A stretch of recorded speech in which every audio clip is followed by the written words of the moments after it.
Cultural divide, I'ma get it on the floor. Be the last one not to get this dome.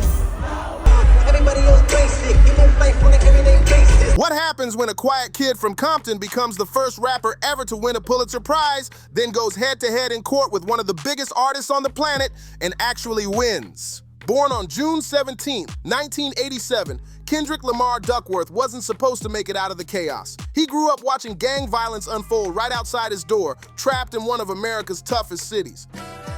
You really about to do it? 40 acres and a mule, this is bigger than the music.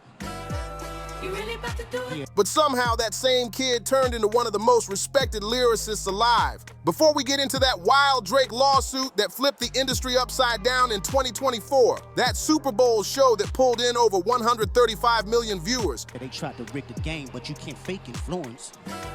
They get on it like that. Hey, I'm tripping, I'm sliding, I'm riding through the back like. And how Kendrick made people start thinking deeper about hip-hop again. You gotta know the two secrets that shaped everything. First, the same man who spreads messages of peace and self-worth once faced a storm within himself that almost tore him apart during his biggest years. And second, the same rapper who was blasted by critics for his raw lyrics in Anti-Diaries has now become hip-hop's unexpected voice of truth. Whether the culture wanted a moral leader or not, Kendrick stepped into that role without even trying.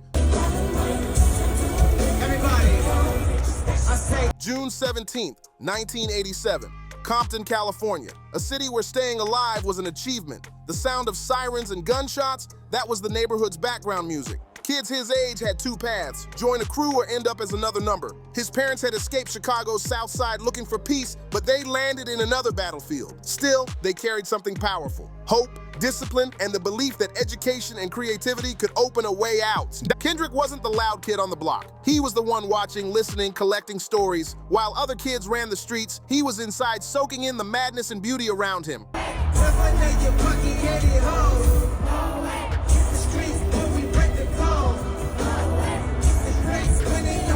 Every sound, every argument, every moment that later became the heartbeat of his music. At just 8 years old, Kendrick stood on a Compton sidewalk and watched Tupac and Dr. Dre shoot the California Love video right there in his neighborhood. That moment flipped a switch in his mind. If those two legends could rise out of the same streets and change the world through music, maybe he could too. His parents named him after Eddie Kendricks from The Temptations, and that creative spark was in his blood. Music wasn't just something he liked, it was part of who he was. You locked in the studio 6-7 months to a year with the same people working, creative juices flowing everywhere. You are the only people that's hearing the music. So you're loving it, you're getting tired of it, you're loving it, you're getting tired of hearing it. So once it's finally out, it's like, it's off our hands. Now just let the magic. But Kendrick didn't jump straight into rapping. He started out as a thinker, a quiet kid who loved words more than attention. At Centennial High, he wasn't the class clown or the star athlete. He was the kid sitting in the back with a notebook, filling page after page with his thoughts. He studied life like it was a language, knowing that words could open doors no one else could see.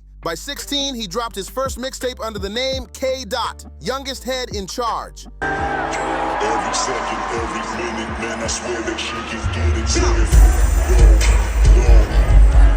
It wasn't polished, but it had something real, something raw that couldn't be ignored. That's when local producer Anthony Top Dawg Tiffith noticed him. Top Dawg saw through the quiet attitude and spotted pure talent. He didn't just sign Kendrick, he believed in him. He kept him safe from shady industry players ready to use him up and toss him aside. Then in 2009, Kendrick released Overly Dedicated under Top Dawg Entertainment, his first official project that showed the world just how serious he was about greatness. I recognize your fragrance. Hold up, you ain't never gonna say shit. And I know you taste this a little bit. Have tasted.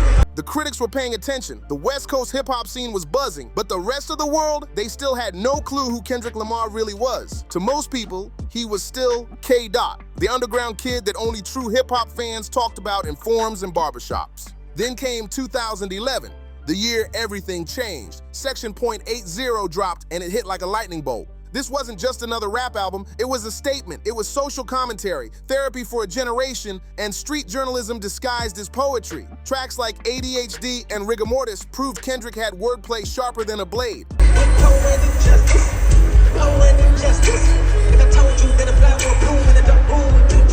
With the kind of technical skill fans hadn't seen since prime Eminem or Andre 3000. The word spread fast all the way to Dr. Dre, the same man who discovered Snoop Dogg, Eminem, and 50 Cent called Kendrick personally. That cosign wasn't just a compliment, it was history repeating itself. By October 2012, Kendrick officially signed with Aftermath Entertainment and Interscope Records through Top Dawg Entertainment. But he did something few artists could pull off. Dedicated to you win. He kept full creative control. That's almost unheard of in the industry. That same month, he dropped Good Kid, M.A.A.D City, and hip-hop would never sound the same again. The album wasn't just music, it was a movie without a screen, a full story told through songs, like a Martin Scorsese film set in Compton. Every skit mattered, every lyric connected, every scene painted a picture of a good kid trying to stay clean in a city built to break him.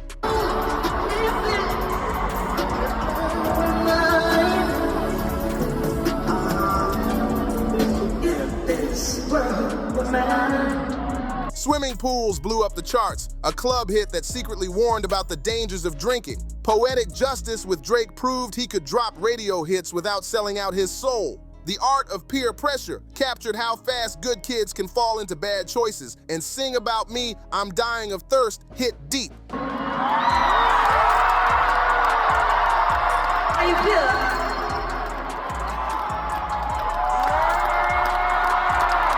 12 minutes of pure storytelling and pain that felt more like a movie than a song. But while the whole rap world argued about his King of New York line, Kendrick was already locked in the studio crafting something that would break every rule in hip-hop. Then, in March 2015, he released To Pimp a Butterfly.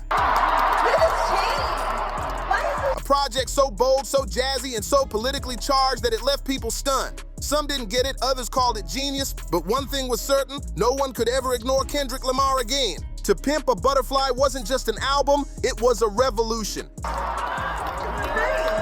some noise for motherfucking Scissor, you know. Kendrick brought in real jazz musicians like Kamasi Washington, Robert Glasper, and Thundercat, mixing hip-hop with live instruments and deep soul. One thing about my mom, she say this, and she told me this yesterday, she always remind me of this, you know. But she said, nigga, this motherfucking shit. No, Tracks like King Kunta exploded with funk. All Right became the unofficial anthem of the Black Lives Matter movement, echoing through protests and rallies across the country. The Blacker the Berry tackled racial identity head-on, and I turned self-love into an act of rebellion. The album debuted at #1, sold over 1 million copies, and grabbed 5 Grammy Awards, including Best Rap Album. Critics called it a modern masterpiece. I mean, she said, only thing I have to do for her is continue to love her. Simple as that. She said she brought me in this world. Even colleges started teaching it in music and cultural studies classes, but not everyone was ready. Some fans wanted the old Good Kid M.A.A.D City vibe back. They said it was too preachy, too artsy, too different. Kendrick didn't care. He wasn't chasing radio hits anymore. He was chasing truth, the fame, the pressure. Remember, ain't top dog. Who the fuck they think they playing with? Extortion my middle name. I hop off of that plane, bitch. I'm allergic to the lame shit. Only you claim to be a fake man. The pain of losing people close to him. He poured it all into the music. Every verse became therapy, every bar a confession. In 2016, he surprised fans with Untitled Unmastered, raw demos from the Butterfly sessions that still sounded better than most rappers' full albums. Then, in April 2017, came Damn. You know, it was my reason to bring you here anyway. Anything you do for me is just a plus. Wow. Yeah, simple as that. So when I look at that and I look at that type of wisdom, it make me appreciate it, even more. It make me want to do more. Sharper, bolder, and more personal. Humble took over the world with its wild visuals. DNA, hit with Pure Fire, and Love showed a softer, more honest side of Kendrick. The album debuted at #1, sold over 3 million copies, and earned him another 5 Grammys.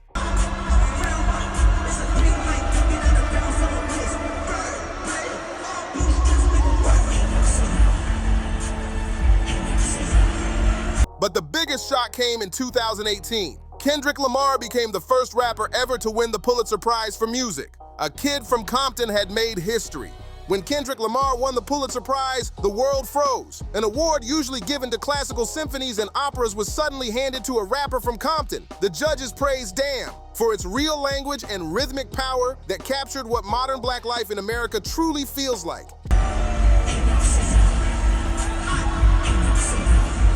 Let's go. Let's go. Let's go. Hip-hop had finally reached the highest level of art, and Kendrick was the one who brought it there. But fame couldn't protect him from heartbreak.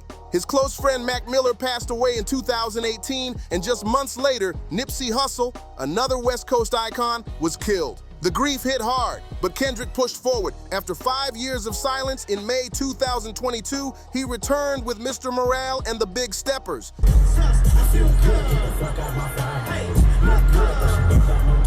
It wasn't just an album, it was a therapy session on wax. He rapped about generational pain, love, betrayal, and the hard truth of healing in public. He opened up about things most rappers never touch.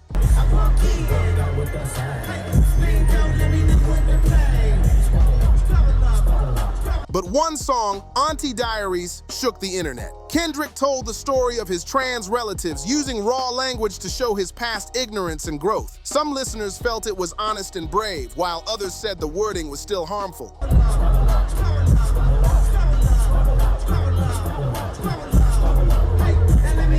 The debate split the culture in half, art versus accountability. Kendrick stood firm, saying the song showed real conversations and his journey toward understanding. Still, for the first time, parts of his fan base questioned if he'd gone too far.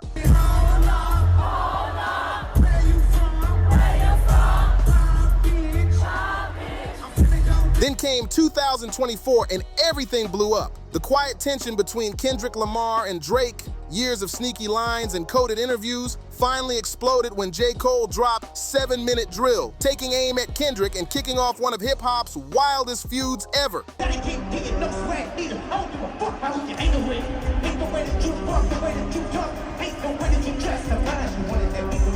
When J. Cole backed out and apologized, the rap world thought the storm was over. But Drake wasn't done. He fired back with push-ups and tailor-made freestyle, turning the tension into a full-blown war. Then Kendrick struck back with Euphoria, a 6-minute lyrical takedown that didn't just challenge Drake, it shook his image to the core. The shots kept coming, 616 in LA, Meet the Grams, and finally Not Like Us, the track that changed hip-hop forever. I even hate when you say the word nigga, but that's just me, I guess. Some shit just cringeworthy, you ain't even gotta be deep. Not Like Us wasn't just another diss, it was a moment. Kendrick called out Drake's character and authenticity over a West Coast beat so infectious it took over the world. The track ruled TikTok, packed clubs, and turned casual listeners into instant rap analysts. Fans were split. Yo, what's going on? It's Kendrick Lamar. One thing you may not know about me is that I will drop 50 points on you. Team Drake or Team Kendrick, and the internet was on fire. Drake made a shocking move. He sued Universal Music Group, claiming the song's lyrics hurt his reputation and that UMG had promoted false accusations. It was the first time a rap beef turned into a courtroom drama. And any given Sunday, any game, however you want to play, pick up. We can go to the NBA too. Some of the cats I could destroy out there too. But in August 2024, the judge dismissed the case, ruling Kendrick's lyrics were protected speech, artistic opinion under the First Amendment. It was a historic win that proved even the harshest diss tracks were still art. Kendrick hadn't just won the feud, he'd made legal history. By the end of 2024, Kendrick Lamar stood untouchable. His rival had lost in court, his music was being studied in universities, and his impact reached beyond rap. All right, yeah, stay tuned.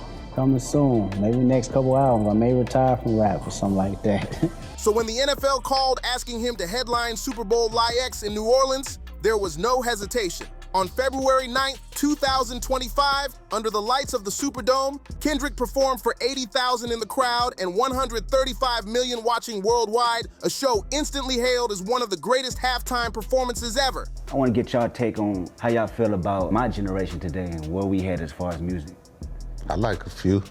I like you. I like some of it. I mean, you? Yeah, I like you. You number one on my shit. You know what? Your shit is not, and it's not just because our relationship and this shit. Kendrick's Super Bowl performance wasn't just a show, it was a statement. A kid from Compton had just owned the biggest stage in American sports. The same artist critics once called too political, the same man Drake tried to take down, had just brought the country together for 13 unforgettable minutes through pure artistry. Right after the Super Bowl, he launched the Big Steppers Tour, mixing new hits with deep cuts fans had been waiting years to hear live. Every performance felt like a movie, powerful, emotional, and impossible to look away from. Now Kendrick's building something even bigger. He's running his own label, PG Lang. Your shit is like top of my playlist all the time, because you got that shit, the way you approach it, your attention to detail, and how precise you are with how you sound, and the way you make your music sound, and the tracks that you pick. It's like, that's an art in itself. Founded with longtime creative partner Dave Free, but PG Lang isn't your typical record label. It's a movement. Music, film, fashion, storytelling, all under one roof with Kendrick in full control of his vision. Offstage, he keeps things private. He's engaged to his high school love, Whitney Alford, and together they're raising 2 children away from the spotlight. Kendrick learned early that fame can destroy families, so he protects his with everything he's got. It's one of the few parts of his life he refuses to share, and fans respect that. You ever heard the song I did where I sampled the beginning of that and then rapped over it? No! No!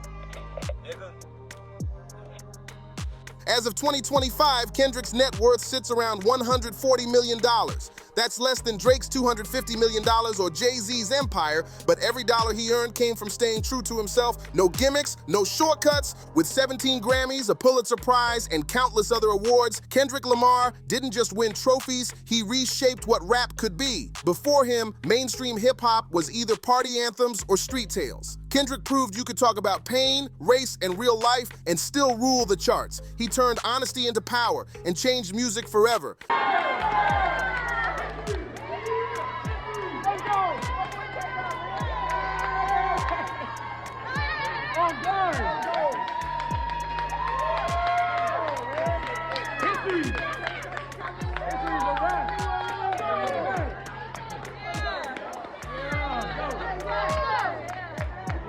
Not everyone's celebrating Kendrick Lamar's role as hip-hop's moral voice. Some critics say he's too serious, too judgmental, that he talks at other rappers while claiming to lift the culture up. His legendary control verse reignited competition, but also sparked grudges that still haven't faded. A few of the artists he called out never let it go. Even his 2013 comments about Ferguson when he said, "We don't respect ourselves, how can we expect them to respect us?" What do you guys do after this? Let me know. Dope. How much dope? A lot. What do you do? I go and watch Martin. I go back and watch Martin. Wait, what'd you say? Watch Martin, episodes of Martin. What's Martin? And Fruity Pebbles. Martin. Martin. Lawrence, Martin. Oh, I'm not aware, but I know Fruity Pebbles.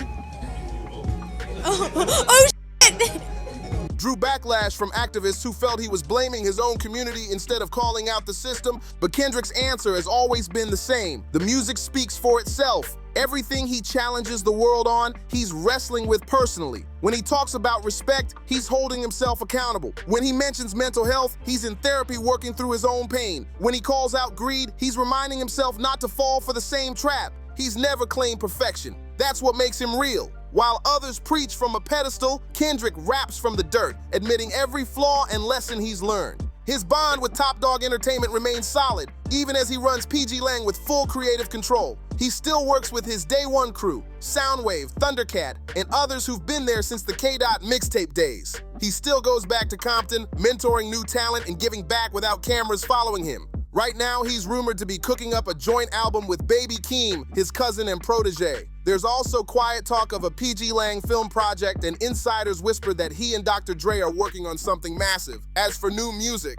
Kendrick says he's never in a rush. Greatness takes time, and he's still writing his next chapter. From a quiet kid in Compton to a Pulitzer Prize winner, from watching gang violence outside his window to headlining the Super Bowl, from being labeled too conscious to having his lyrics studied in Ivy League classrooms, from battling his own darkness to becoming hip-hop's therapist, from being sued for defamation to standing tall in court and winning. Kendrick Lamar didn't just survive Compton, he transcended it, and he never once forgot where he came from. He didn't just out-rap Drake, he proved that real artistry lasts longer than any chart position or streaming number. He didn't just make hits, he made hip-hop think again. He turned the genre into a conversation about life, pain, race, and truth, without ever losing the streets that raised him. Kendrick showed the world that intelligence and success can coexist, that you don't have to water yourself down to win. He proved that even a kid from the toughest zip code in America can claim the highest prize in music. When it's all said and done, when the albums are studied and the legacy is measured, one truth will echo louder than any beat.